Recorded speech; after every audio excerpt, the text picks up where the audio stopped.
I now invite Dr. Jeff Cross.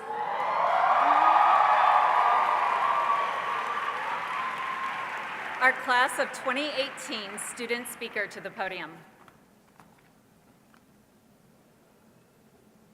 Thank you.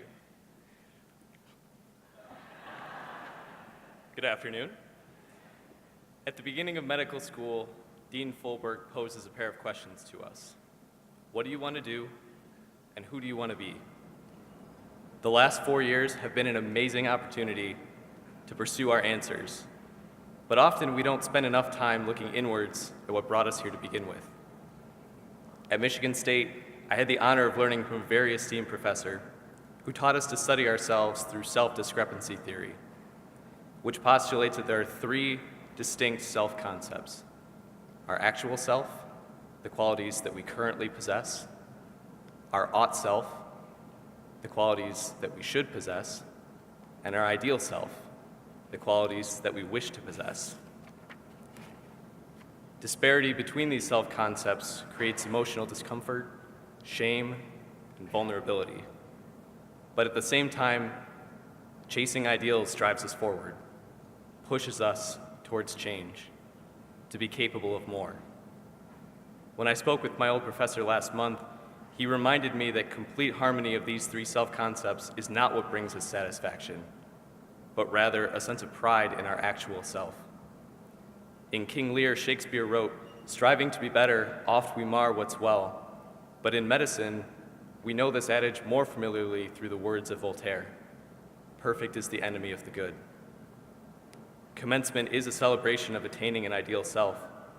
And now that we've been hooded, this new identity of doctor is so suddenly and powerfully thrust upon us that it becomes part of our name. Yet we are no more remarkable than when we woke up this morning.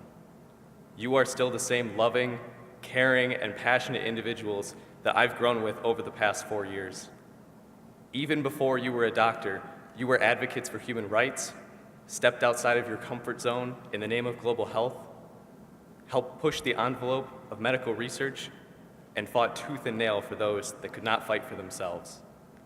Before you were a doctor, you sacrificed your time, changed the way you live, and went the extra mile for your patients.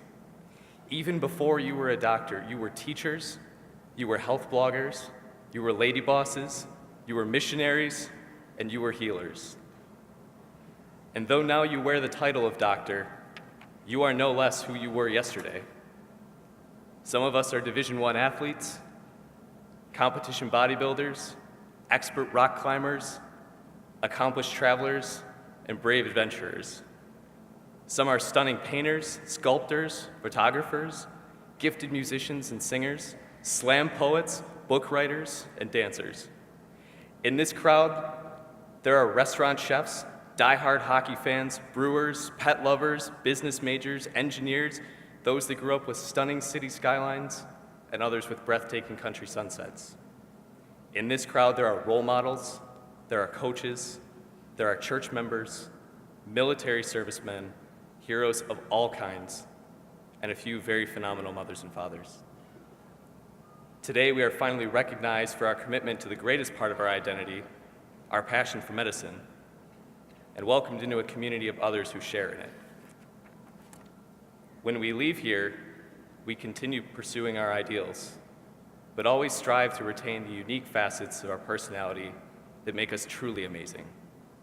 I hope you never forget who you are under the white coat, nor why you put it on each morning. I'd like to turn everyone's attention to the incredible people filling the stands today, who traveled from all over the world to be here with us on this special occasion, and those of you who could not be here but are watching remotely.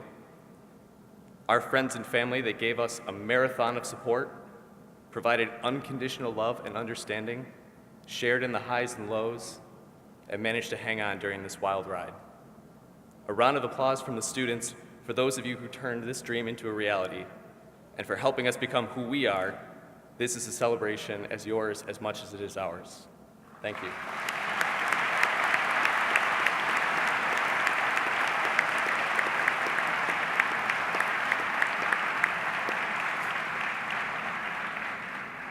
Another round of applause for the people in front of me and those up here on the stage with me.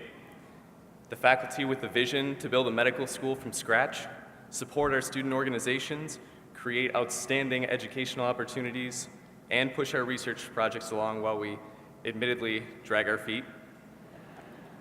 The physicians that taught us, challenged us, placed their trust in us, wrote our letters, and most importantly, invested themselves in our success when they could have gone home early instead.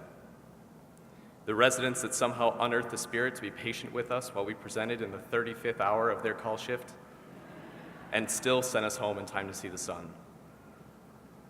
You set the bar higher, created a standard of education and mentorship, another ideal for us to chase. We are so blessed for all that you do, and we can never repay you, but we promise to pay it forward as best we can. Here's to you.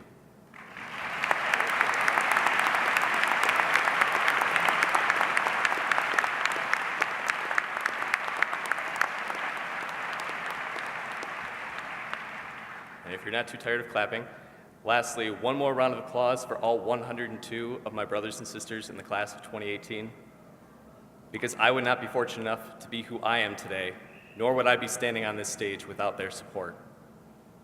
They are the most remarkable group of individuals that I have ever had the privilege of knowing. They inspire me, teach me, and humble me every day. I'm very proud to call them my family, and even more proud to be among the first to call them doctors, because it's who they are, and it always has been. I love you guys.